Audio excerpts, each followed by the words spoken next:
Hello, hello, hello, hello, hello, hello, hello, hello. How's it going, people? Welcome to the stream. Welcome, welcome, welcome, welcome. It is Monday, the 29th of September. Obviously, after yesterday's quite positive result, Arsenal have beaten Newcastle finally. It was a long wait. It was a painful wait, but we finally got there in the last seconds of the game. We actually have managed to beat Newcastle away, 2 points behind Liverpool. And as great as it is, as happy as I am about this result, I'm not gonna lie. The big question is the handbrake off finally at Arsenal? Or is it just a one-time thing for Arteta? Because that right now is one of the biggest questions for me personally. Obviously, there are questions about the mentality of the team, of the manager, and everything going around. But ultimately, one of the biggest questions is the handbrake gonna be let loose? Let's just put it that way. Will it be a bit less, a bit weaker, a bit easier, and everything? Depends how it is going to be. And today on the stream, we're gonna talk about it. We're gonna discuss it. We're gonna see what is what and what sense we can make out of it. Let's just put it that way. So smash the like button if you haven't already, if you're excited for the stream. Subscribe if you are new around here. We are inching towards the big 1K, big 1,000 subscribers. And of course, leave your thoughts down the live chat so we can tackle them, we can discuss them, and we can go from there, of course. Big up AFC always. Hope you're doing well, my guy. Hope you're doing well, and listen to him, people. Like and subscribe if you haven't already, of course.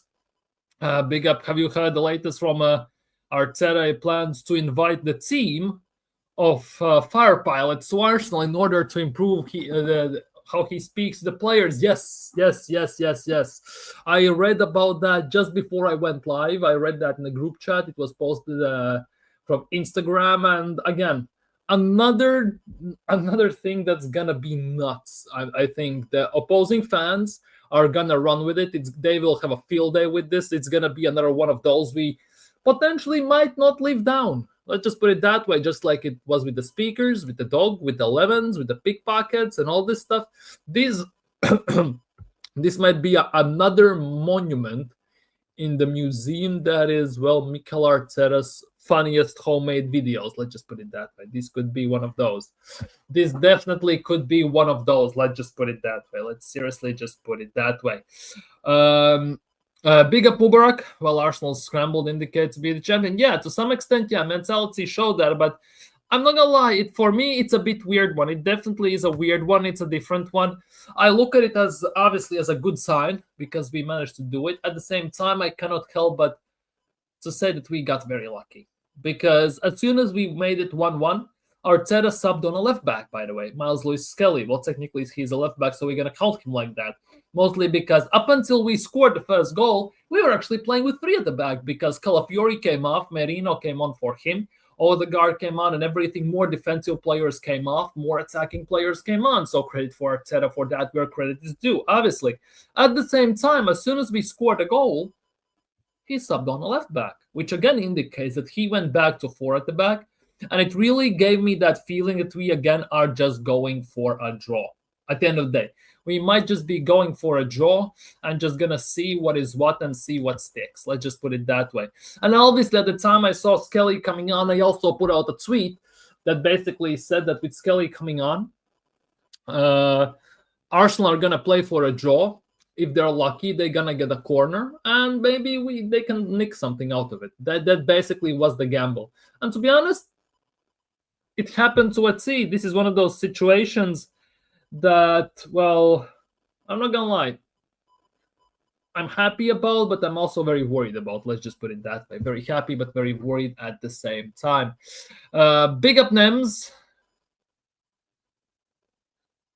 Switching allegiances, I see.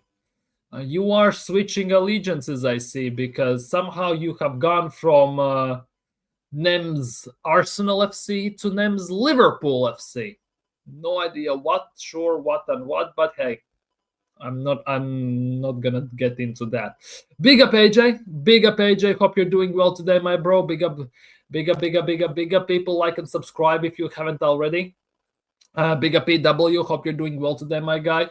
We'll see what is what. Hope you're having a great day as well. But obviously, the biggest question, the title of today's podcast, of today's stream, basically is the handbrake finally off at Arsenal? Because I'm not gonna lie, the first 30 minutes or so, up until Voltemade in 34th minute managed to score a goal for Newcastle, we actually look good. That is the nuts part. I actually enjoyed watching Arsenal play football. I really enjoyed it. It was like a breath of fresh air after all this park the bus and all this stuff nonsense. We actually played attacking, more expensive, quick pass and move type of football, which we haven't seen for 3 years right now. And it was definitely brilliant to look at. And obviously, in typical Arsenal fashion, if you don't take your chances, you're going to concede. And that usually tends to happen to Arsenal. And obviously, it happened also to Etsy, unfortunately, of course. And the worst part is that straight afterwards, it really went downhill real fast, didn't it? We didn't play the same way. We didn't play the same style. It was like we got put in a knockdown by Newcastle, and it was very hard to recover. Like, it was very hard to recover. Let's just put it that way. And it's weird because first half ended. There was the hope that something would change. And in second half, we were closer to being 2-3 nothing down, actually, than scoring the first goal. It wasn't up until 84th minute when Arteta pretty much, and this is where I give Arteta big credits for, basically he went, well, throw everything at Newcastle, pretty much including the kitchen sink. He took off a defender, put on a midfielder, took off another defensive midfielder, put in a forward type thinking player. In that regard, credit where credit is due for Mikel Arteta, 100%. Now, obviously, he cannot do everything good without doing something weird. And obviously, as soon as we scored the first goal, as we talked about a few minutes ago, he put on a left back again, Miles Lewis-Skelly. And it was pretty evident that Arsenal were playing for a draw unless we get some set piece, and we tried to basically capitalize on that. And obviously, it worked in our favor this time. But long term, obviously, it's not sustainable. And it actually makes a good sense. It makes a big damn sense in terms of... seriously, it makes big positive moves. And obviously, as PW is saying, Eze as a 10 makes a big difference, and it did. When the starting 11 came out, I saw Eze in the 10. I was actually very happy. I thought, yes, this is something I want to see for the longest time, and this actually could work for us. And it worked. For the first half an hour, it worked to a T. Eze in the first 30 minutes had more shots, what it felt like than Odegaard in the last year and a half. Like, that is also an insane part because Eze is more progressive. He's more forward-thinking. He wants quick movements, quick adjustments, quick pass and move, quick driving forward. I'm very sorry. He wants to drive forward quickly without recycling the ball, which Arteta wants to do with Odegaard there. So, for me, the biggest question right now regarding that is, does Eze start in the 10 again? Because for me as an Arsenal fan, it feels like a no-brainer that it should be happening. But with Odegaard already coming on as a sub, it's pretty much just a matter of time until Odegaard comes back into the team. And then the question is, what does that mean for Ebrich Eze? Obviously, the positive side was that Eze and Odegaard were on the pitch at the same time, by the way.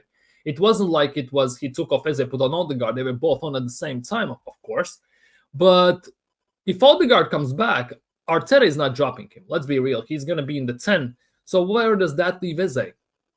In the 8? In the left wing? Some, bench? That for me is the next big question because Eze has performed and he has shown what he can do in the 10. And for just one game, it has been 10 times better than watching Odegaard for the last almost 2 years. So for me, that is now the big question. What will Arteta do? Because the obvious answer is to basically play as in the 10 continuously and let the Odegaard come off of the bench when it's necessary. Then again, we all know how much Arteta loves Odegaard, and Odegaard is the golden child for Mikel Arteta. So there's a big argument to be made that, well, let's be real, he's not dropping him. That, for me, is the next big thing because it kind of doesn't make any sense to me. Let's just put it that way. Here is Nemz's channel, by the way, people. I still don't know what is going on because his channel name is Nems AFC, right? AFC, it says in the name. But somehow, for Nems himself, he's Nems LFC. He has switched allegiances from Arsenal Football Club to Liverpool Football Club. Make that make some sense. Like, because for me, it doesn't compute. For me, it genuinely doesn't compute. It doesn't go together. Let's just put it that way. Arteta should let the players play with freedom and let Rice in the six and defense do their job, which I'm confident of. Yeah, because we looked very good. We looked very good for that half an hour. If we could maintain that for more time without conceding, it actually could. We definitely would have panned them. In the first 15 minutes, even we should have been like 2-3 nothing up, arguably. Bukayo Saka looked actually very good as well. He was driving past defenders. He was blitzing them. He was dribbling past them. It was something of Bukayo Saka of the old, which we used to love and see. And like one goal from Newcastle, and it all went down the drain instantly. It's like we never recovered. We never came back. And that for me is the big question. What's going to happen now? How are we going to respond in future when this becomes a thing? Will we play even more expensive attacking football like we saw against Newcastle? Because knowing Arteta, you cannot help but wonder that it could actually be only a one-time thing. It could be just this game. We can go play Olympiacos, we can go play West Ham and everything, and we could see once again the same old type of football we saw well before we played Newcastle. Let's just put it that way. That for me is one of the biggest mysteries of the universe at the moment, because with Arteta you never know. He's like a mystery himself within a mystery. He's like a question mark regarding those terms. So definitely that is something again we like. I kind of cannot. I'm not gonna hold my breath with Eze playing 10 consistently. I'm not gonna hold my breath with us playing attacking football consistently. But for me personally, Eze should be starting 10 in every single game. He in one game he did more than Odegaard has done in the 10 for about a year, and I think that is saying a lot, isn't it? I'd like Rice or Zubimendi as the 6, Odegaard as the 8, and Eze in the 10. We could try something like that. Definitely, we could try something like that. Big up Storm Steel. Hope you're doing well today, my bro. Big up. Arteta will always do Arteta things that makes no sense. Exactly. And that is one of the biggest drawbacks I have about Arsenal under Arteta, or in Arsenal in general, to be honest. If it's in transfer windows, if it's about something else, if it makes sense, Arsenal won't do it, right? It makes sense for Eze to continuously play in the 10. But we all know as soon as Odegaard comes back, Eze is not seeing the 10 spot, is he? And that again is one of those ones. Big up YouTube Senses. Hope you're doing well today, my bro. It was a game we had to win. Arteta's most important league game as Arsenal's manager. We deserved to win the game, to be honest, but we did it the Arsenal way in the last minute. Yes. Arsenal always managed to make things tough for themselves and make them look harder than it should be at the end of the day, because I genuinely don't know what happened after Newcastle scored. Did it really took all the steam out of the team that we couldn't play that type of football anymore? Are we really already run down? We were out of breath. We were genuinely beat and drained from energy after the first half an hour. Like that, it kind of doesn't compute given that we have seen Arsenal play this attacking football for 60, 70 minutes before.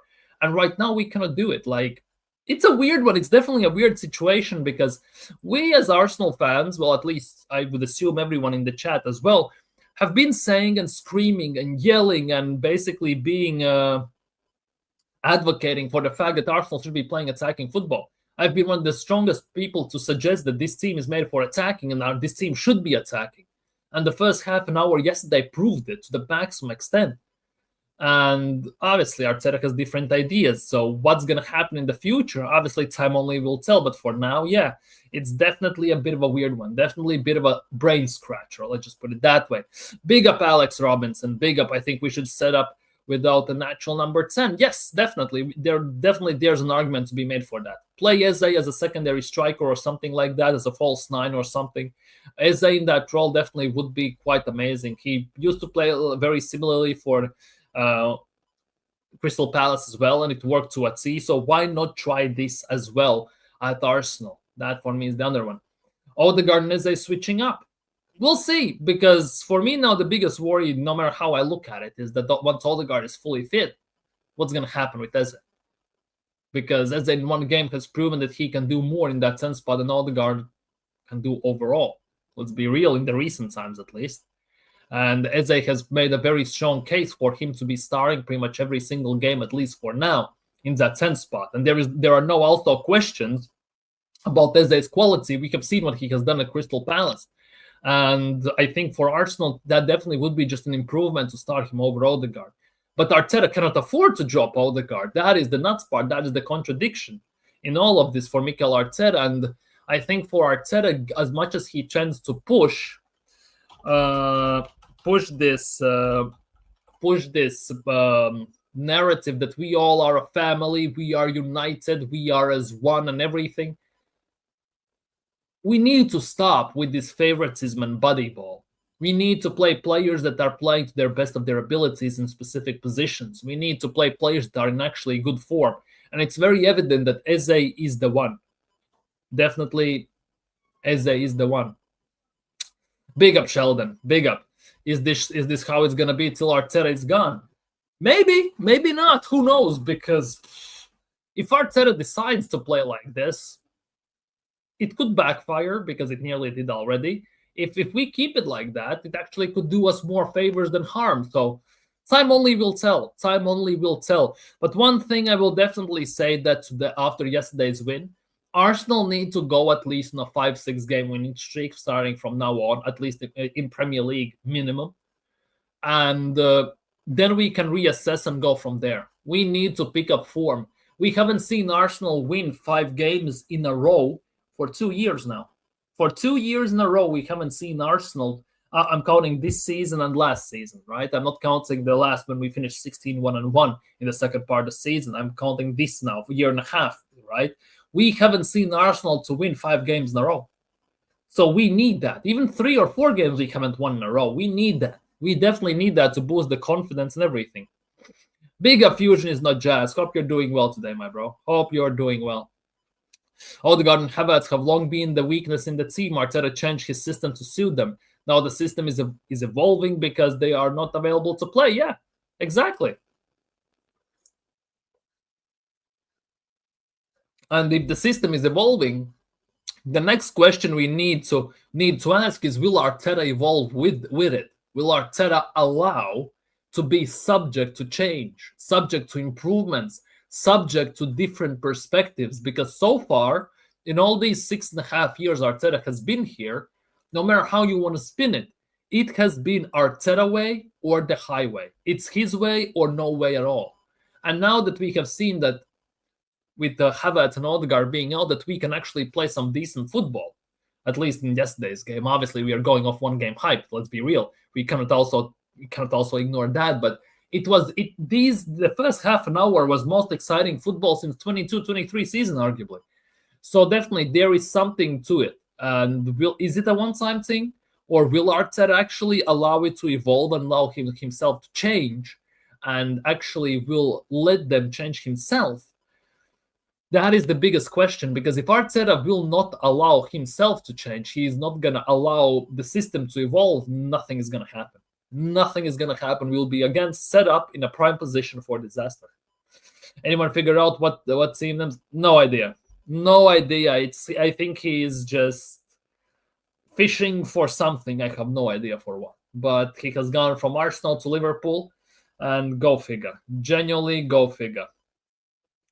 We can win the next 5 games without shadow of a doubt.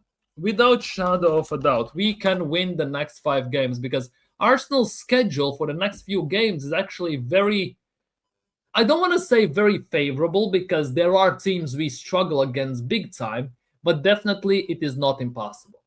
Olympiacos, we should be able to win, right? Olympiacos should be a game. Last time we faced Olympiacos, Aubameyang missed empty net, and I'm still having PTSD from those days, but we should be beating Olympiacos, right?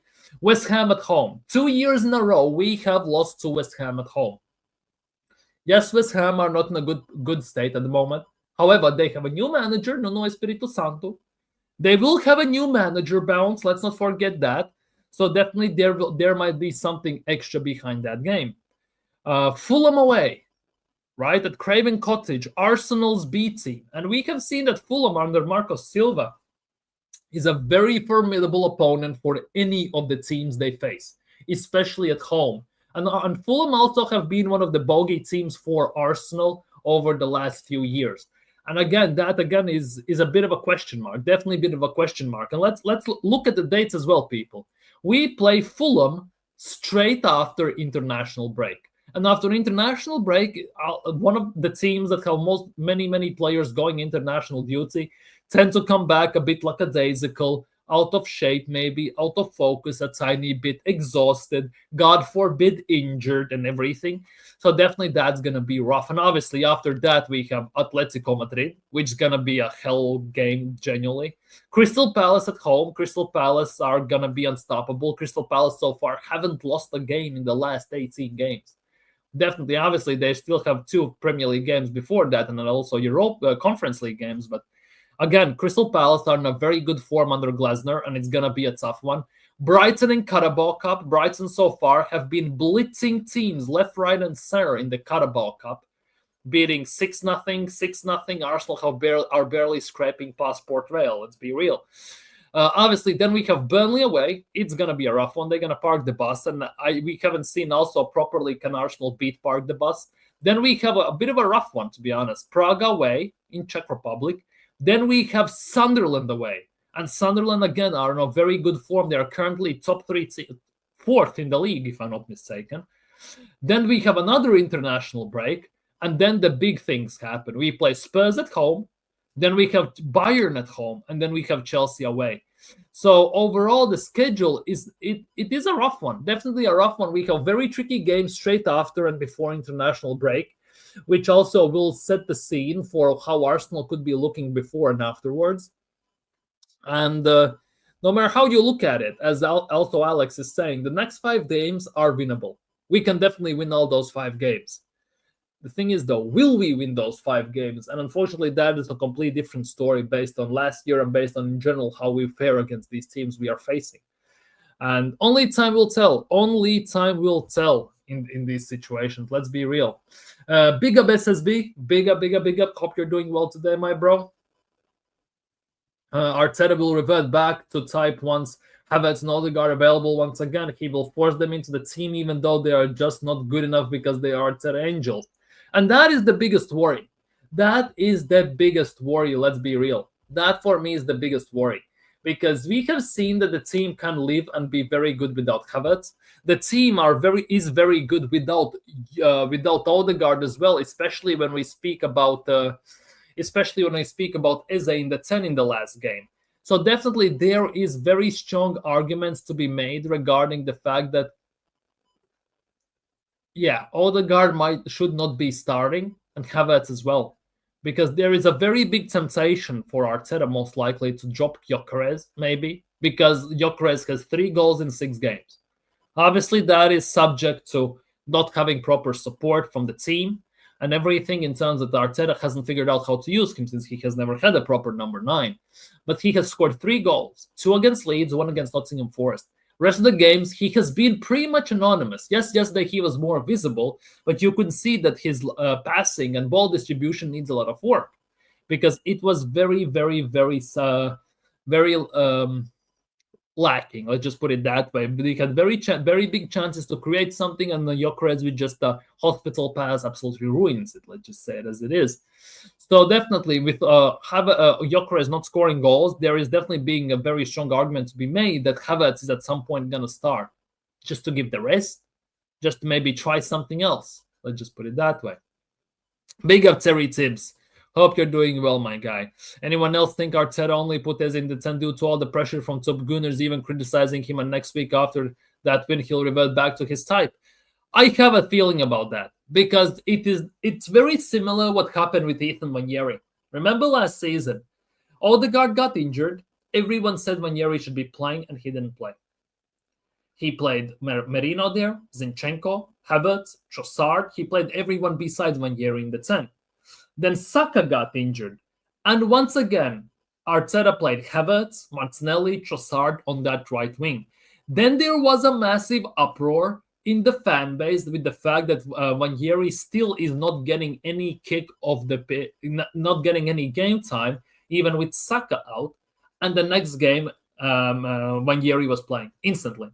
I think this could also be subject to the pressure from the fan base, and not just top Gunners, from all the fans, but obviously most of the top Gunners, because the ones that Arteta outs, Arsenal don't care, because the Arteta ins massively outweigh the Arteta outs. But as soon as these Arteta in type fans are starting to complain and are starting to basically raise some noise regarding some issues at the club instantly reacts. So there might be something to it, Terry. There definitely might be something to it, Terry. 100%. Xhaka does make an impact in Sunderland. After all, he's doing well, and obviously Premier League proven and everything. I think Xhaka is definitely doing a good job there. And Sunderland as well. They have recruited smartly about 15 players, something like that.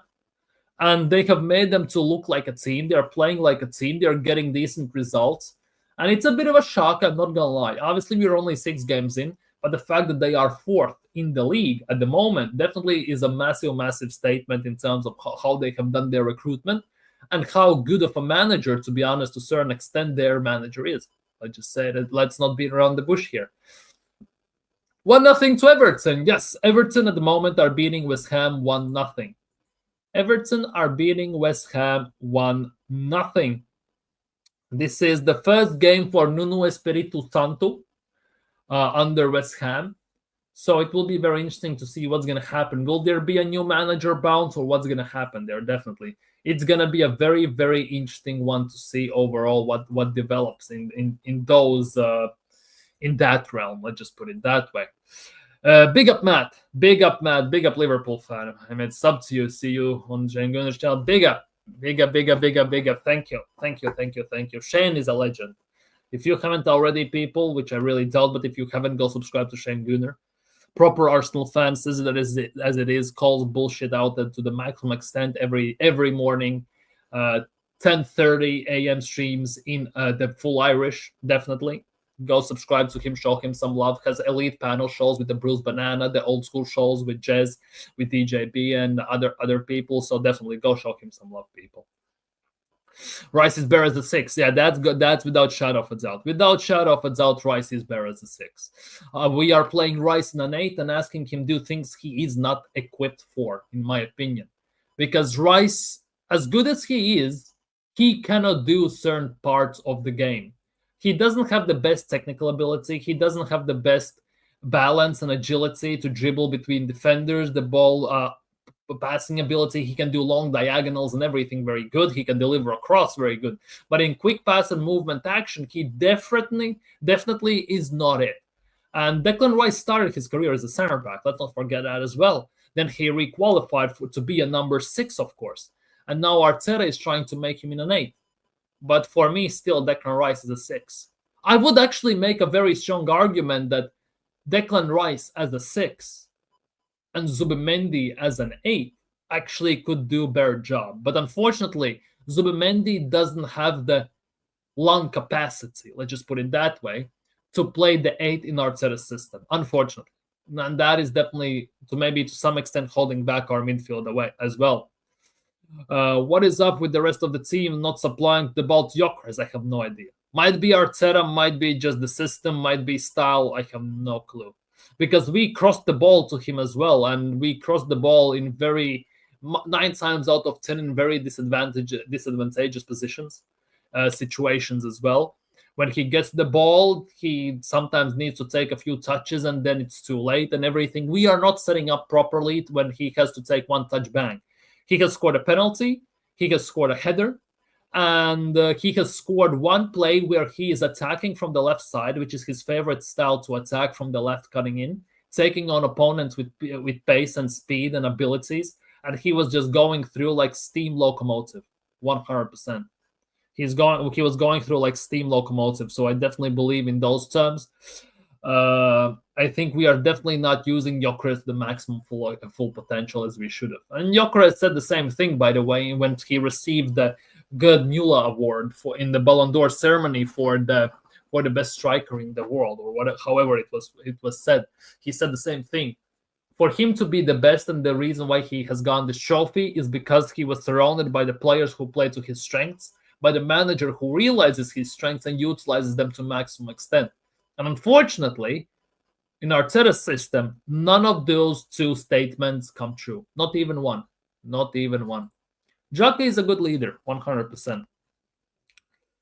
Liverpool losing pre-peeved me off. I don't blame you. Still does. Not used to it. Yeah, definitely. If you're a Liverpool fan, you have just won the league. You were going 5 games unbeaten, and now you lose to Crystal Palace. Yeah, it definitely should be pissing you off. On top of all that, you have lost to Crystal Palace twice in span of a month in the Community Shield. Obviously, it's a bit different story given the rules and everything of that game, but you still lost to them. And you also lost in the league. But also, you cannot look at Crystal Palace as they're nobodies. Under Glasner, this team is actually fantastic. He has lost Elise, he has lost Eze, most likely he's going to lose Gehi in winter or next summer, and he still is managing to play high level and football and taking the game to the best of the teams. So definitely Glasner is doing a very brilliant job there as well. And to be honest, I wouldn't mind having Glasner at Arsenal as well. I am 7 subs away from 50. Big up Matt Ballum, people. Go subscribe to Matt Ballum. I think this is his link in the chat, people. 7 subs away from 50. Go show him some love. There are 15 people in here. If 7 of you subscribe, he's gonna hit 50 right now. Go show him some love, people. 100%. Go show him some love. Our ambition in trophies, so let Eze play in the 10. Odegaard on the bench. Arsenal still needs a left winger than Martinelli competing on the center forward position. There is argument to make that our Martinelli should be playing down the middle 100%. I'm still baffled how after 1 billion spent, we still don't have a proper left winger, which is also a very preposterous idea to actually come to. But hey, here we are. That as well is one of those situations which really makes you scratch your head and think like, where the hell has all the money gone to? Because after 1 billion, you still don't have attack you should be having. That definitely is a head scratcher, to say the least. There definitely should be some questions asked. Can I please be completely honest? This win means nothing. That is the other thing. This win against Newcastle wins absolutely nothing if Arsenal lose to Fulham away, to West Ham at home, to Sunderland away, to Burnley away. If we lose any of those games, the games we should be beating with our eyes closed to a certain extent, this game means nothing. Then again, it would be typical Arsenal fashion, wouldn't it? You get a result against one of the big teams, and as soon as you have to play one of the so-called lesser teams, you somehow shoot yourself in the foot and you screw it all up and you drop points. It would be very Arsenal thing to do, AJ, wouldn't it? Because we have been there, we have done it before, and to a certain extent, we would not be surprised if it happened again. Let's just put it that way, especially under this manager. Big up Hyper Protagonist. Hope you're doing well today, my bro. Hope Monday is treating you well. Obviously, nobody likes Mondays, but maybe you're having a great one today. 14 likes, people. Big up to you all. Like and subscribe if you haven't already. See, this is you'll love to see. Storm still subscribing to Matt Ballum. Big up to you, Storm. Big up to you. I would sell the whole midfield, apart from Rice, Eze, Ethan, and Skelly, to buy Pedri and Vitinha. That would transform us. Oh, 100%. The thing is, we are not able to afford those, aren't we? Even if we sell our whole midfield, even if we have about 300 million, we are not able to afford both of them, because Pedri, technically speaking, has 1 billion release clauses at Barcelona. And we all know that Pedri is a Barcelona product from La Masia, and they are not going to let go one of his golden childs without shadow of a doubt. So unless you pay about 300 million, at least, it's not going to happen. Vitinha has gone to PSG. He has hit the ground running. He is one of their best players. And again, if we don't pay about 100 to 150 million, we are not getting him out of PSG. So we need literally like 500 million again just to get those two, if we are lucky, arguably even. Because no matter how you look at how many big financial issues per se you want to say that PSG is in, Barcelona is in, they always put out the untouchables list, right? Untouchables list. And Pedri is always one of the names on top of that list. Pedri is not from Barcelona Academy, through bought him for 50 million. Really?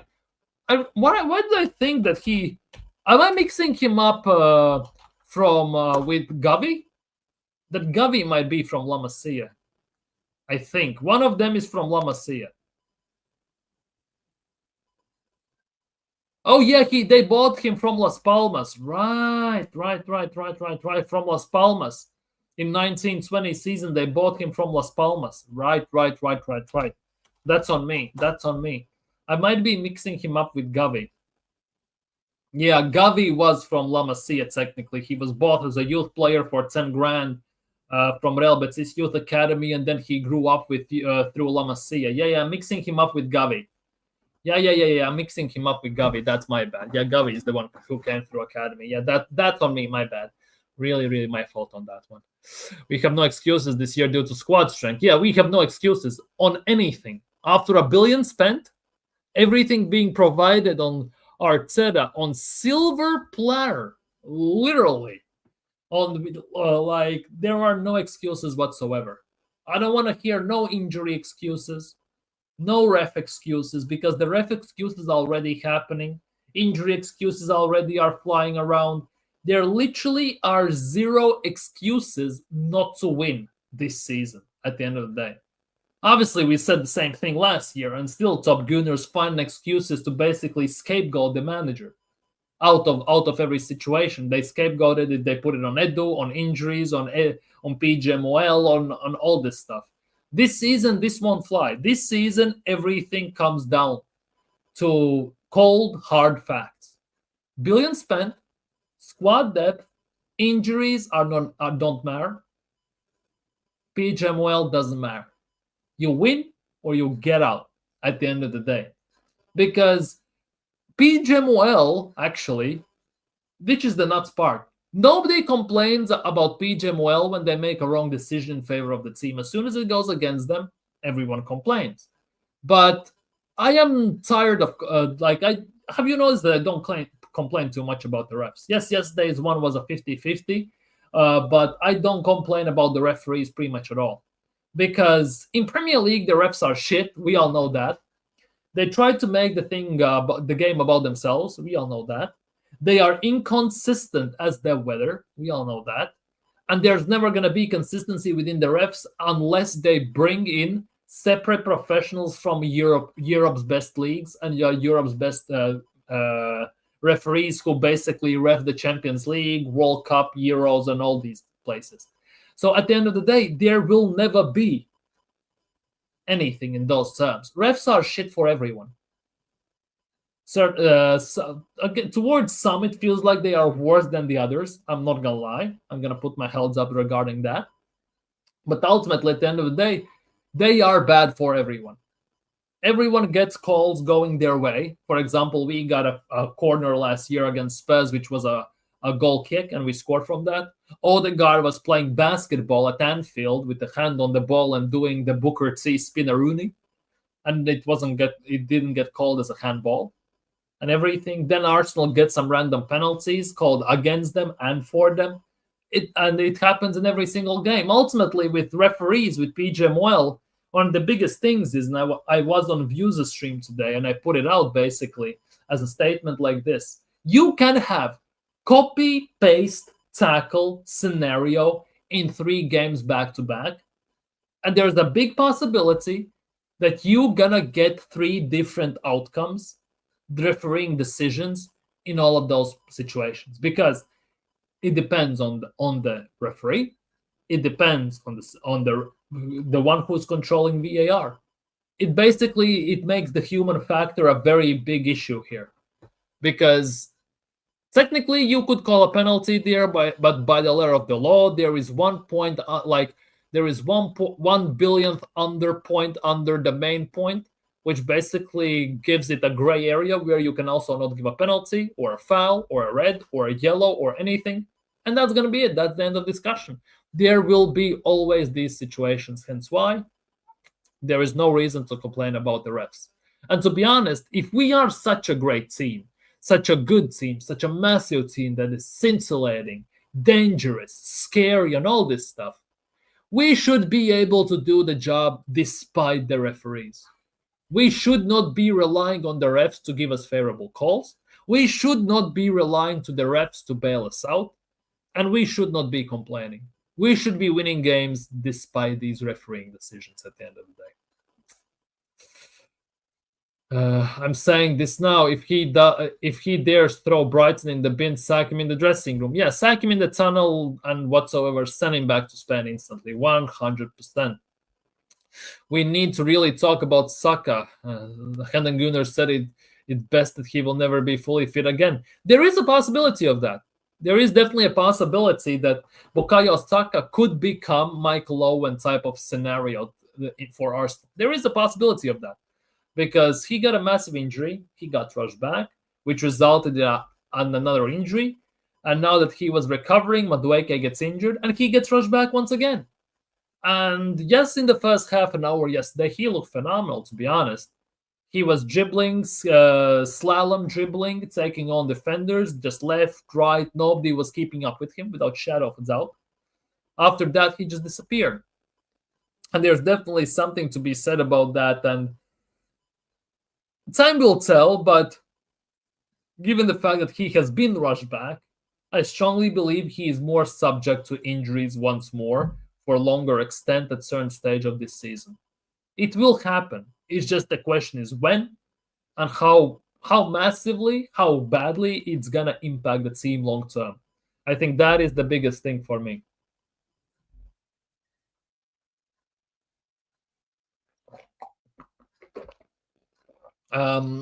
Question, please. If we're still in the race in January, do you trust Berta to fix the left wing? Yes. This will be a very weird statement because I've been backing Andrea Berta since day one. People were saying that Andrea Berta is looking like a fraud. He is a fraud and all this stuff. I was also starting to have doubts regarding certain signings, certain situations at the club, and everything that Andrea Berta is starting to look like a fraud. Obviously, towards the end part of the transfer window, with signing Eze, getting Vieira, Lokonga, Nelson, all these men out, right? It kind of solidified him as that he is going to go get the job done. And if we are within a shot, let's just say 2 points above everyone else in January, or 2 points behind Liverpool, we are second in January, right? I think Andrea Berta will fix the left wing situation. He will go to Josh Kroenke and say, you know what? This might be now or never type of situation for Arsenal and for Mikel Arteta. As whether you like him or not, he might do it and say something like that. The thing that's finally missing is the left wing. We have seen that Eze is better at the 10, so he has to play him there. The thing that's missing from this attack is the left wing. Give me 80 million and let's see what happens. Because no matter how you look at it, if Arteta doesn't get it over the line with the left wing, we have managers lined up who will get the job done with the players we have, because we have a squad that literally does not need many improvements, maybe 2 players max, to get the job done and get it over the line. If Arteta does it, fair play to him. So in one way, shape, or form, it's a win-win type of situation. I definitely can see that if there is a possibility, Andrea Berta will pitch for Josh Kroenke, Richard Garlick, and everyone else, that left wing is a must. And if we sign a left wing, that could define our season overall. Because last year, we screwed up with not signing Kvaratskhelia, and we screwed up without signing a striker in January. And we paid the ultimate price towards the end part of the season. And definitely believe that Andrea Berta was looking at this as he was negotiating with Arsenal. And he definitely will see this and he will say, no chance in hell that this would happen under my watch. And if we are in such a position, I will do everything in my power not to let this happen whatsoever. Given Andrea Berta's stature, his influence, his connections, and his, let's just, for the sake of a better word, aura, I think definitely he will try to do something. 100%. 100%. The question is, will Kroenke sign off? And how Arteta will feel about it. But Arteta should not feel anything because he should just say, yes, thank you, and just move on and just say it as it is. Definitely no questions regarding that should be the case. But hey, go and figure. You know what, people?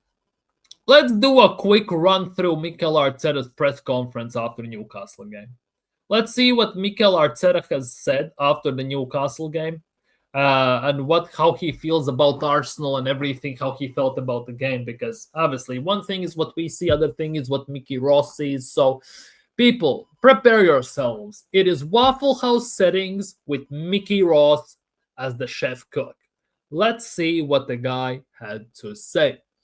On getting the results late on, unbelievable feeling. That's what football is about, and the team. When you get what you deserve right at the end, it's not a better feeling than that. And to be honest, to some extent true as well. On his heart rate before the winning goal was given.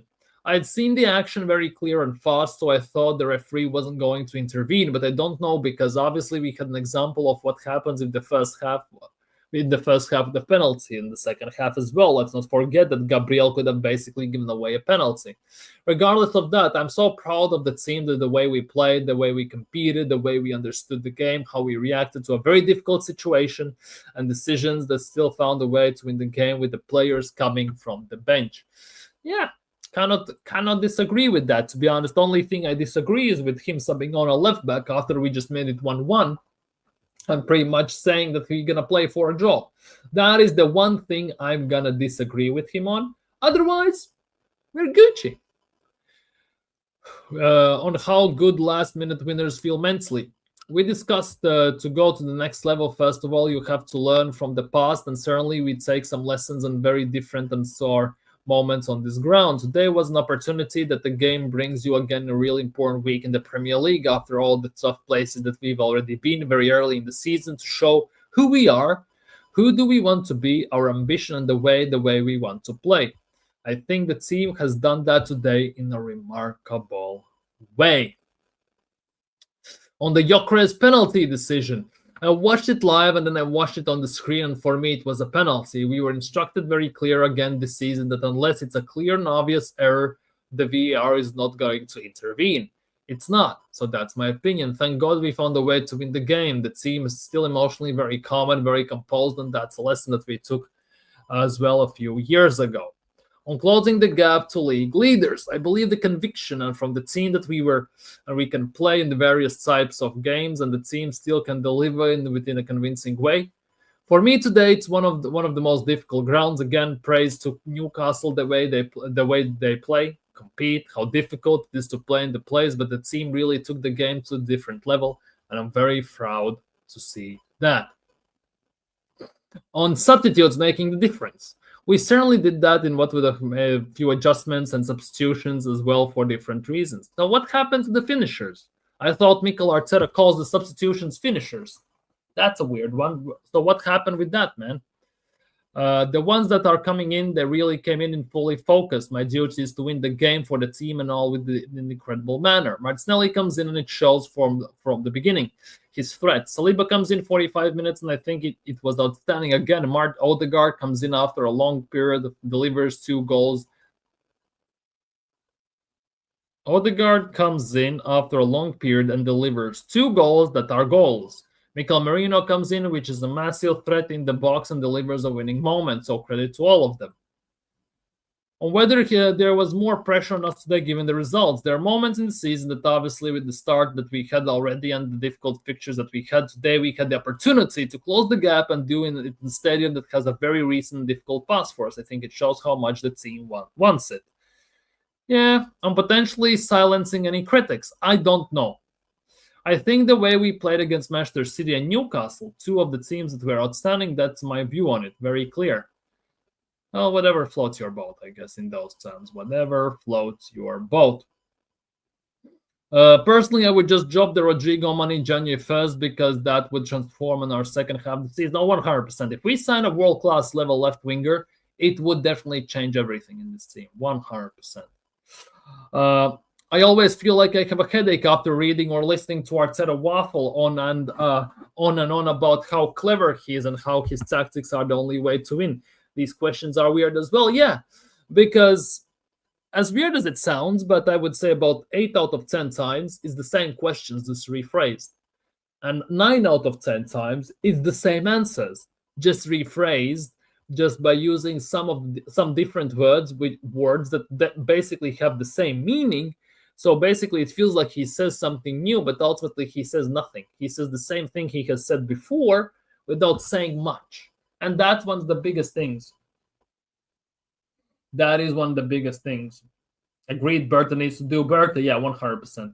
Andrea Berta needs to do what Andrea Berta needs to do. He needs to do the Andrea Berta special and basically get the best out of January window. And that, for me, by the way, is a big hope, because we all know that Arsenal and January transfer windows have been, let's just say, embarrassing. For a big club, we have been embarrassing because Liverpool tends to do some of their best work in January transfer windows. We saw what City have done in January transfer windows, and then there's Arsenal who does nothing in the transfer windows in January. So with Andrea Berta coming in, I have a very big hope and belief that our January transfer window system is also going to change. It's going to improve, and definitely we're going to see some improvements. That is my hope, at least. Especially right now when I'm already reading that in January, Andrea Berta wants to sell Gabriel Jesus. If he can do that, oh my goodness gracious. Oh, no. If that happens, like, let's be real. Big up my boss. Big up my boss. Hope you're doing well today, my bro. Hope you're doing well. Arteta chats a lot of shit and doesn't say anything of consequence. Yeah, he says nothing. He says lots of words, which ultimately result into nothing. That's the way I see Arteta interviews 9 out of 10 times. He very rarely says something that has a meaning. Mostly he says the same things over and over and over again. And there's nothing new. Because for me personally, if you read the interviews overall, if you put every interview Arteta has done, let's just say before the game and after the game, I would say about 80% of the interviews are copy-paste the same. Questions are the same, just maybe a bit rephrased. Answers are, again, the same, just a bit rephrased. And that is one of the most frustrating things. Nobody ever goes in there to ask a direct, proper question. And Arteta obviously doesn't want that.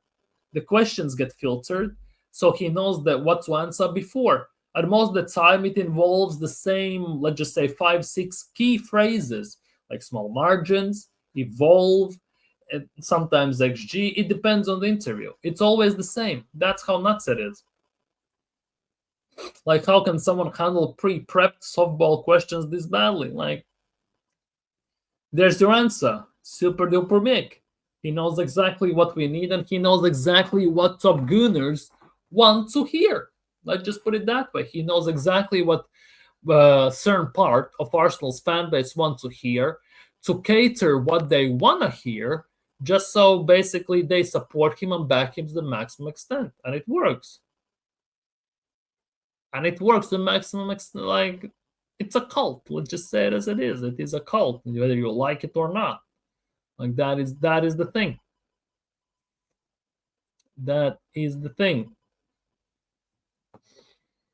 Let me check something. Is there anything also with Benson? Yeah, obviously, William Saliba has signed a new deal as well. He has put the pen to the paper. He is now contracted to Arsenal till 2031. On paper, it sounds good. Why? That is another different question. Does he believe in Arteta's project? Does he believe in Andrea Berta's project in terms of what's going to happen after Mikel Arteta? Personally, I would, as much as I want Arsenal to win, I think it's not going to happen under Arteta. Hence why I believe that William Saliba has bought into Andrea Berta's project post Mikel Arteta. At least that's how I see it. Because I still don't believe Arsenal are going to win anything this season. And if it doesn't happen, Arteta has to go. Arteta has to go, and that's gonna be all she wrote. And maybe a new manager can start can continue his work and get something over the line. Let's not forget he transmits the programming for his call process. Yeah, he transmits the energy. Get your shin pads, get your cleats and everything, and he's going to transmit and win it all. He's going to win it all for us. Let's not forget that. Let's really not forget that. Oh,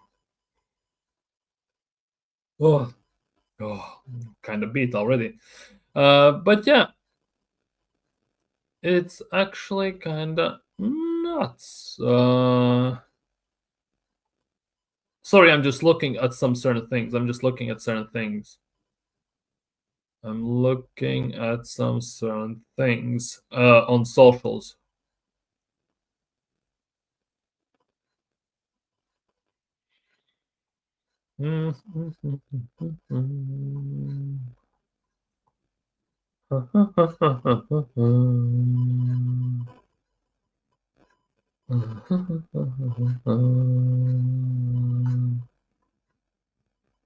Interesting.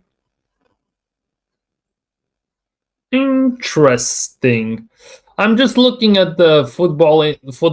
What's happening in the world of football? Let's just put it that way. What's just happening in the world of football? Nothing special. Literally nothing special. Literally nothing special. Like, that is the nuts part. It's weird. It's weird. Arsenal have won. There should be something happening, but there is nothing happening. I'm also kind of surprised that Arsenal have not released any merch in recent times. That is even the weirdest part of them all. How Arsenal have not released any merch so far. That is the weird one. How we haven't released any merch? Like, based on last year, I would expect at least Arsenal release some sort of merch by now, but hey, we have released none of the merch, which is kind of weird. But yeah, let's see what happens and how that goes. But Arsenal win 1-0. 1-0. 2-1. Great, good win, definitely good win. We grinded out the result and we got it over the line. Obviously, in 2 days' time, on Wednesday, 8 p.m. UK time, we have Champions League game against Olympiacos. A game which I know people expect to be easy, but somehow I have a very, very big PTSD. Might be from the last time we faced them, with Aubameyang missing the open net in the last seconds, with the goal, with the chance that we would have put us through. Let's be real, into the next round, and everything might be because of that. I don't know, but I have a weird feeling about this Olympiacos game. This Olympiacos game, I cannot help but to feel a bit uneasy about it. Let's just put it that way. There is something sitting inside me that says that this game won't be as easy as people are making it out to be. Because I already have seen on social media people post that Arsenal are gonna smash Olympiacos like 4-0, 5-0, and stuff like that. Somehow I don't see it happening at all. That for me is one of the biggest things, which is really, really worrying. We should be beating Olympiacos without shadow of a doubt. 2-0, 3-0, I can see that. Maybe even 3-1, right? But overall, that Olympiacos game, I don't know. Something just doesn't sit right with me. Let's just put it that way. Whether it's the result, whether it's the past result, whether it's the fact that Arsenal will have to rotate. Let's be real, we will have to rotate, and who we're going to rotate into a team, and playing with a makeshift team, even though the players know the style, the system, and all that crap, might not be enough. Especially if we put like a midfield of Norgard, Merino out there and stuff like that, it definitely could be hella Peakums and hella long. Let's just put it that way. So I'm sitting here and thinking about it, which is very, very weird in personal terms. Don't speak too soon. My wallet can't cope anymore. Hey, are you buying Arsenal merch? Like left, right, and center or something like that? So why are you putting this out? Why are you putting this out? Like I just put it that way.